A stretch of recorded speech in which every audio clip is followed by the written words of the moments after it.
Okay, so I'll start with giving you a bit of an update of what's happening, what has been happening at the school. Now we use Seesaw, and some of you are connected to Seesaw, and you should be able to get weekly or almost every week's update from what we have been doing. As I can see a lot of names, so you have seen some of these pictures. So look, to give you a bit of an overview, we started with introducing them to different tools and working safely with the tools, because these are some very these are real tools, sharp, and there are risks associated. So we want to start with safety in mind. And they were then introduced to electronics using Arduino. So this is sort of a little computer that they can code. This is a breadboard, and they are connecting the cables between the Arduino and the breadboard. And they then started coding this computer. So they are able to, and this is what it looks like. So we are using block-based coding, but some of the students also have the exposure to Python.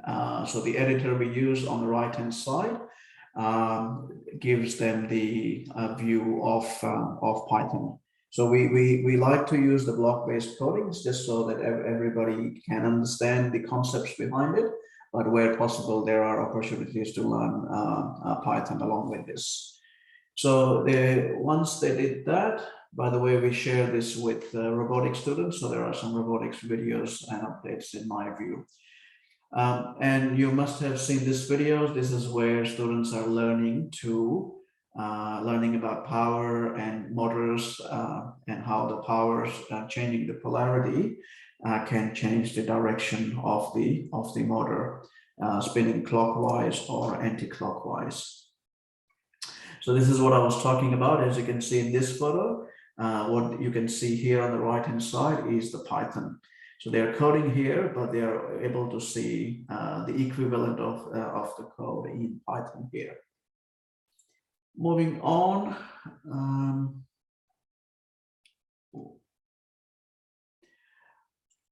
We also learned about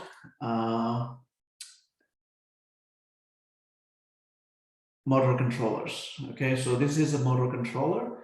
Motor controller allows us to connect multiple motors to the Arduino, which is this one here. So Arduino is the computer. This is, you can think of this as a peripheral device that allows the Arduino to talk to multiple motors. So they learned that, and then they coded it. We started with coding one motor, and eventually we put all the motors together, and we coded all the motors, and we drive this robot around. By the way, this mechanism, so in the first couple of weeks, they also learned about mechanical concepts, and the students put together this frame, this assembly, the chassis of this robot. So we started with the mechanical, we moved on to electrical using Arduino, and then we coded the electronics to make this robot move around. What did we do after that? This is just another video of students. So we have divided, yeah.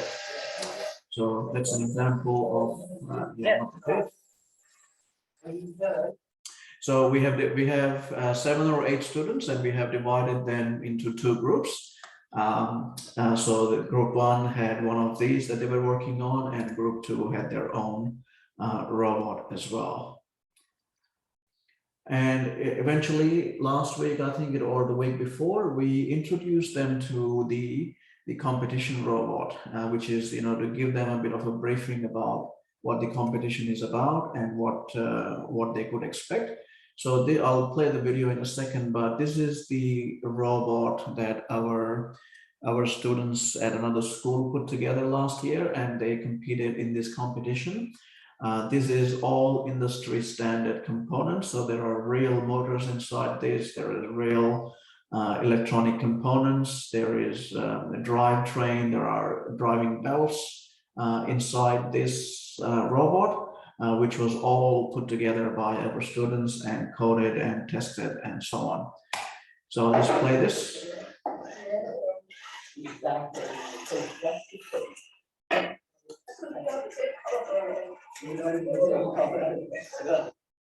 So your kids got a chance to play around with this robot a couple of weeks ago.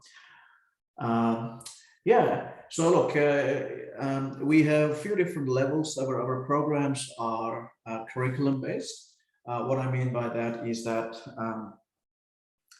we start with the introduction, and they move on to intermediate 1, intermediate 2, and then advanced. So this term we introduce them to all these different engineering aspects, electrical, mechanical, coding, etc. And moving forward, we cover more advanced concepts, such as you saw, there were no sensors on the robot. So next term, they will learn to work with sensors. They will also learn to work with camera vision. So imagine a camera, and the computer or the electronics that we are going to use will do image processing, and they will try to identify what they're looking at. They will try to identify obstacles, and the robot will become more intelligent, where it will be able to drive autonomously. When I say autonomous, you can imagine a robot vacuum cleaner, if you have seen or if you have one at home. That robot drives autonomously. So, you don't need to say, go left, go right. It is programmed enough that it can identify obstacles, and it can navigate itself around those obstacles around the room, etc. So I'll just pause there and see if there are any questions.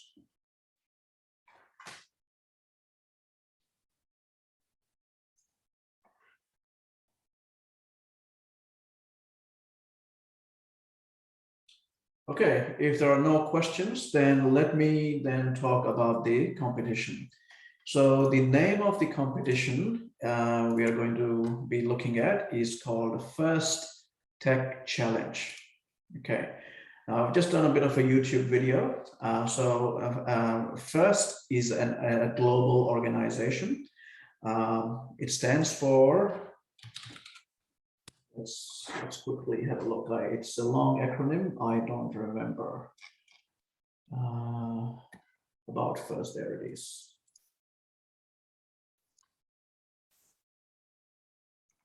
For inspiration and recognition of science and technology. Okay, it's a global organization, and it's based out of US. The programs they run are aligned to the US academic calendar. So every year they come up with a new competition, a new challenge in around August timeframe, which is again aligned to the US calendar. And the competitions are held in November and December. In Australia, the competition is administered by Macquarie University. And the competition we are looking at is First Tech Challenge. It is specifically designed for kids in this age group. By the way, they have multiple programs. So they have programs for kindy students, year 1 students, primary, high school students. But this is the program that is designed for your age group. And as I'll probably switch here, and as you can see some of the photos and videos, these robots, actually maybe I should Google it, FTC. The robots that they work with are quite FTC Tech Challenge. Yeah, look, this is what they look like. They are quite elaborate. These are not Lego robots. These are some real robots that are designed from scratch, and the robots have to complete different missions. And the more missions they complete, the more points they get. So I'm going to show you as an example something we did last year. Okay, so last year's theme was to do with transportation, and the name of the competition was, I think, Cargo Connect. So the missions were related to transportation. Okay, so this is the video of the team who built this robot, and this is them practicing for the competition. So I'm just going to play this now.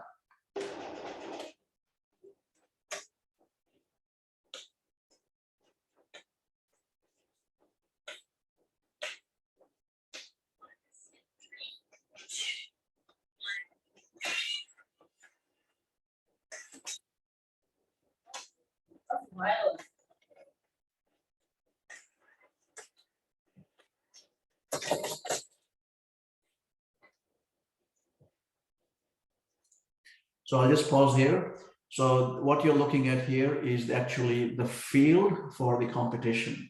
So this is how big the competition field is. This is the robot that we were looking at earlier. As you can see, it had some additional assembly and mechanisms that was not attached to the previous video. For this one, students had to pick up these cargo cubes, which are here, and the balls from this area, and drop it to this square section here that you can see. But it's not that straightforward. There is a barrier that the robot needs to pass, and it needs to come here, pick up one of these cubes or a ball, go here, drop it. The more cubes it collects and drops, the more points it gets. Now, this is another mission which our team did not do, is they have to pick up one of these things and they have to put it in this trays. So the higher you put it, the more points you get. Okay, there are just some examples and as you can see here, these are some game pads. So these two kids are the drivers. They are actually going to be operating the robot. Up until this point, the robot was traveling autonomously. So the robot was coded to do what it did in the first few seconds of the game. After this point, they go into a different type of mode of the competition, and these two students using the game controller are going to be navigating this robot. By the way, I forgot to say that this was a duck mission that we had to do, and you saw earlier that the robot went here and it was trying to move this carousel and drop the duck that was on it, off the carousel. And the students had created this assembly, this motor here, to actually do that. So I'll continue with the video.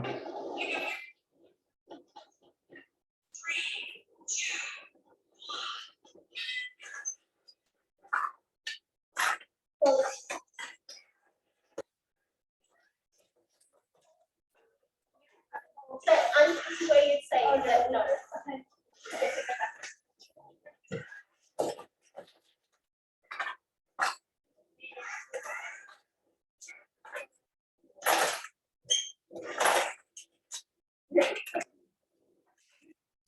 I think you get the idea. Okay, so every year the competition is different, the challenge is different. So the year before, there were some rings that had to be thrown. I can't find that picture, but the students had to collect rings and they had to throw onto something.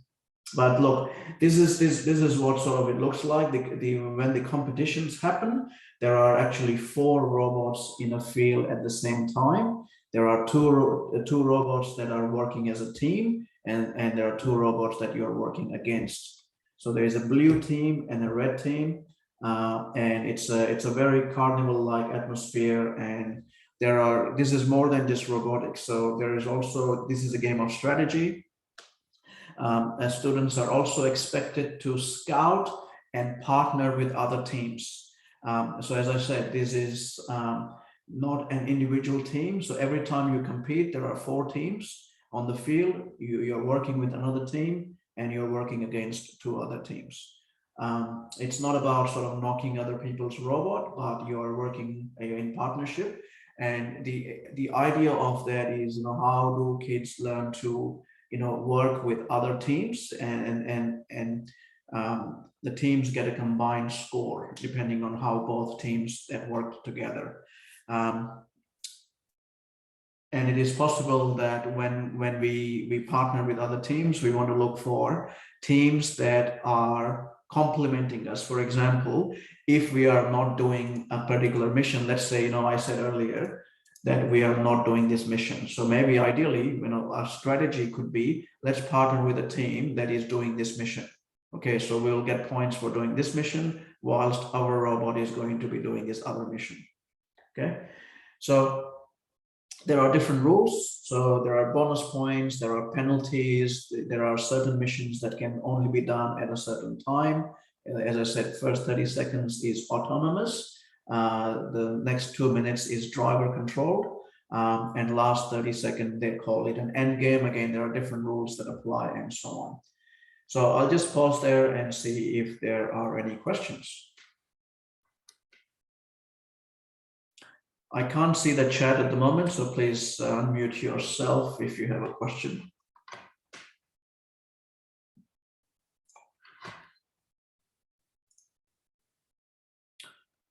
Okay, I'm guessing there are no questions. Okay, in that case, let's continue. So this year's theme, I'll share my screen again. Last year it was to do with transportation. This year, it is to do with energy. So the name of the theme is superpowered, okay? And it's to do with renewable energy. So the missions, the theme are likely related to renewable energy, just like it was to do with cargo last year. There are other components of the competition as well. So for example, this is more than robotics, as I said. So students and teams are expected to have their personal development plans, their team development plan, entrepreneurship, fundraising, etc. are encouraged.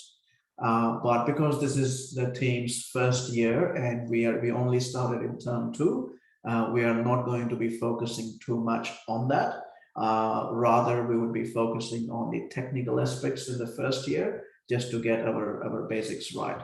So what your kids will be doing next term, if they were going to participate in a competition, is that they will actually be designing a SESI,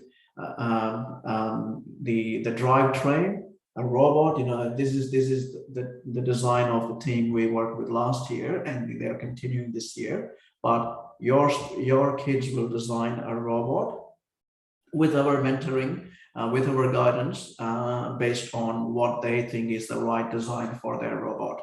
We did introduce them, and we don't have pictures, but we did introduce them to a CAD tool last week, I think it was, where they will be doing some of the design, and based on those designs, we will help them bring the right material, and they will put together the robot. They will also do a bit of mission analysis, which we did this week.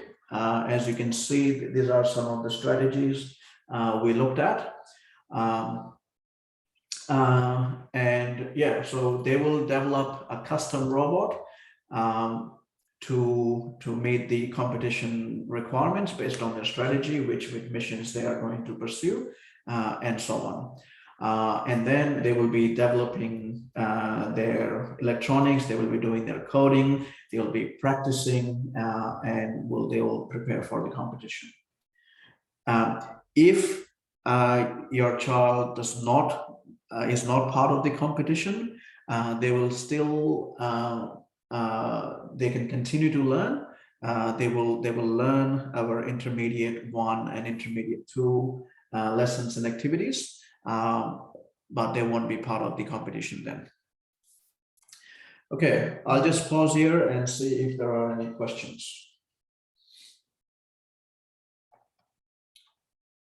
Okay, A couple of other things about the competition is that there are 2 or 3 levels of the competitions. Well, the first level is regional competition, which is more like a qualifying competition, where all teams who register are able to take part in that regional qualifying competition. The winners from the regional are able to go at a national level, and winners at the national are able to go international. Okay, and the lessons on Tuesdays are not sufficient. Okay, the competition comes out in August, and the competition is in November. So about 8 or 9 meetings are not sufficient for the amount of work that needs to be done. Okay, so the plan is to continue the after-school workshops on Tuesdays in term 3, but in addition, we will also need to meet on the weekend to work on this. So on the weekend, we are planning to meet on Saturday afternoon from 2 p.m. to 3:30 at Girawin Public School. We have access to that school to use on the weekend. We are going to be talking to Girawin High principal about potentially using the high school on the weekend. But at this point, we have access, and the plan is to meet at Girawin Public. But you know, Girawin Public and High are both very close by, so that shouldn't be too much of a drama. So that's the plan is Saturday, 2 p.m. to 3:30. And our other team is also working at that time, and they have been doing this for a couple of years now. So they will be able to, you know, I guess, interact with them and learn lessons from their experience of participating in the competition. Okay, just pausing there to see if there are any questions.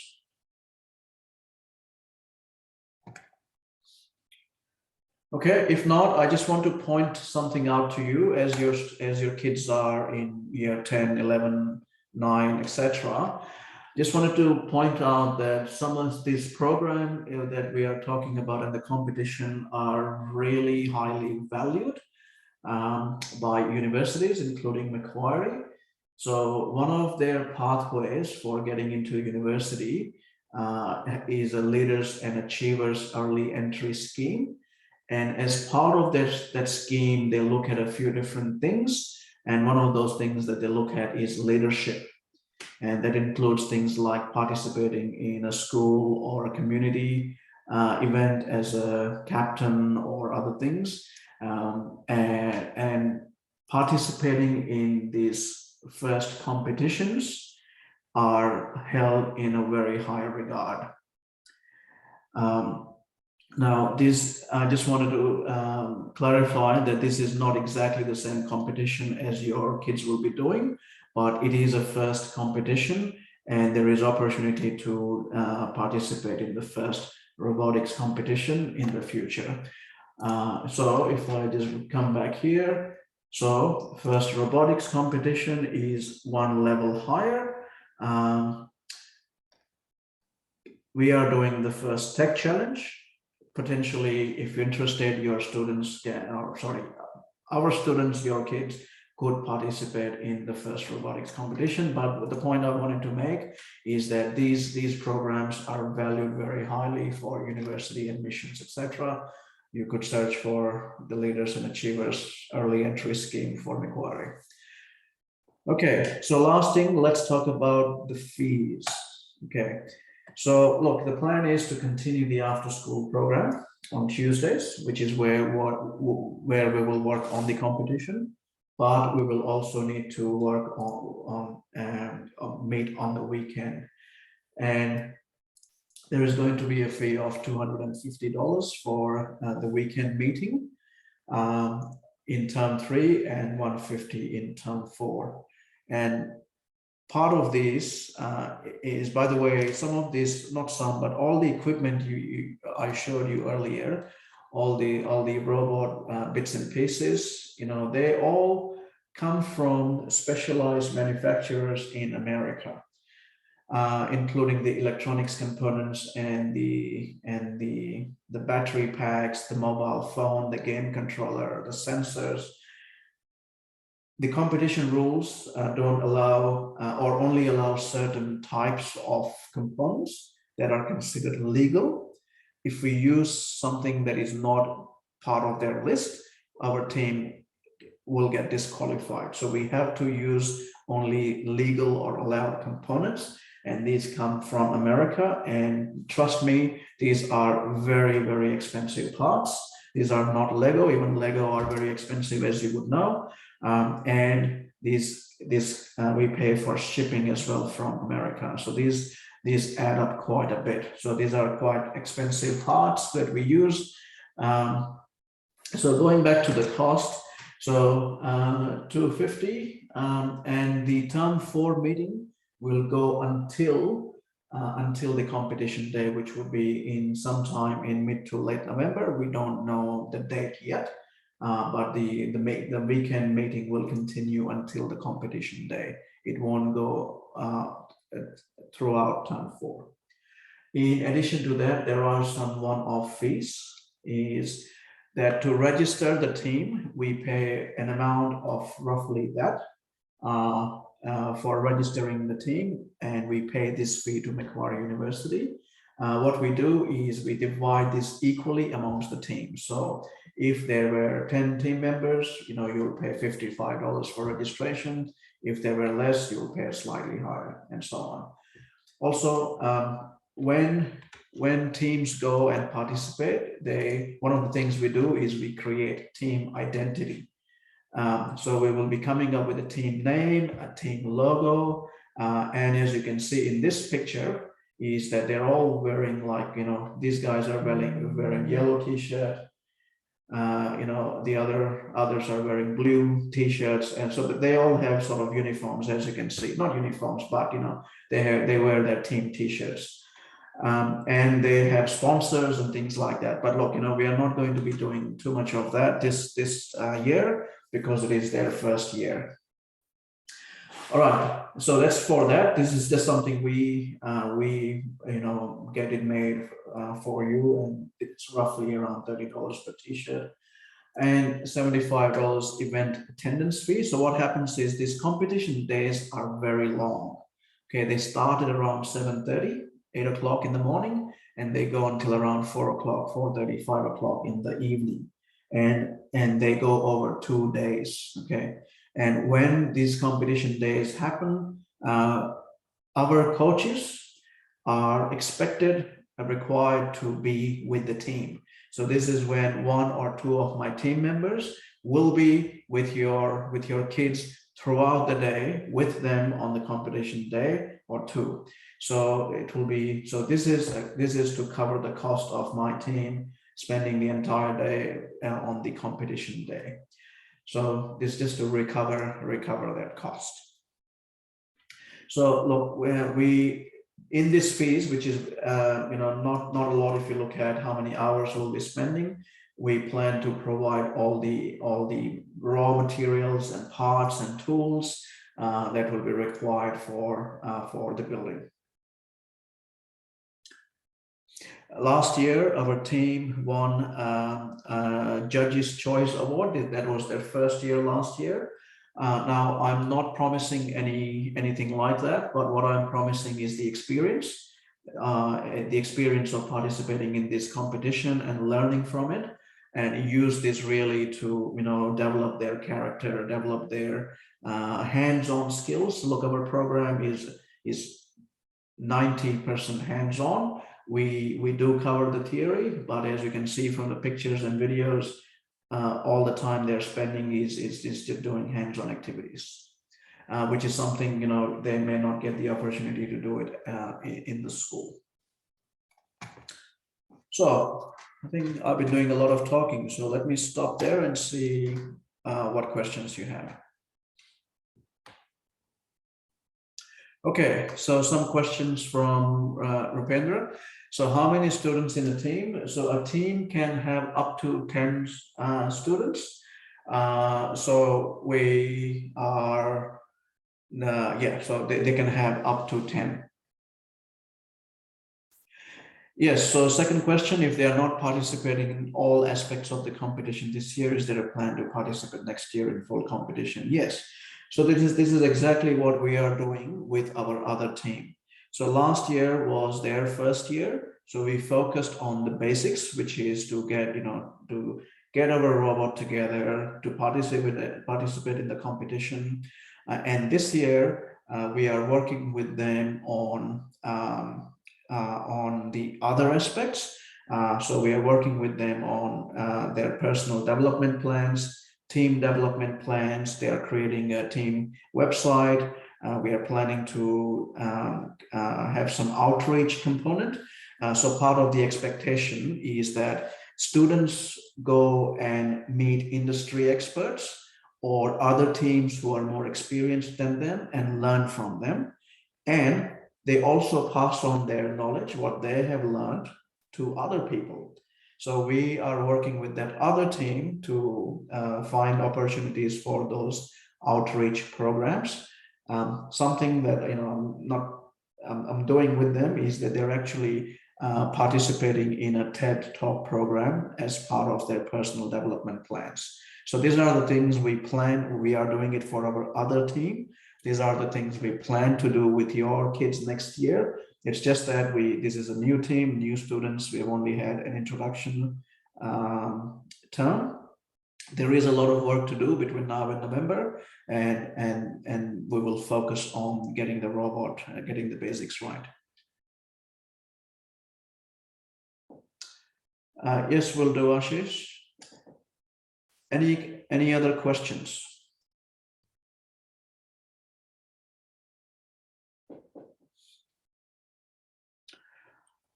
Okay, so look, if there are no other questions, the next step is for you to think about this opportunity, and we will send an email to you basically summarizing the fees and the timings, etc.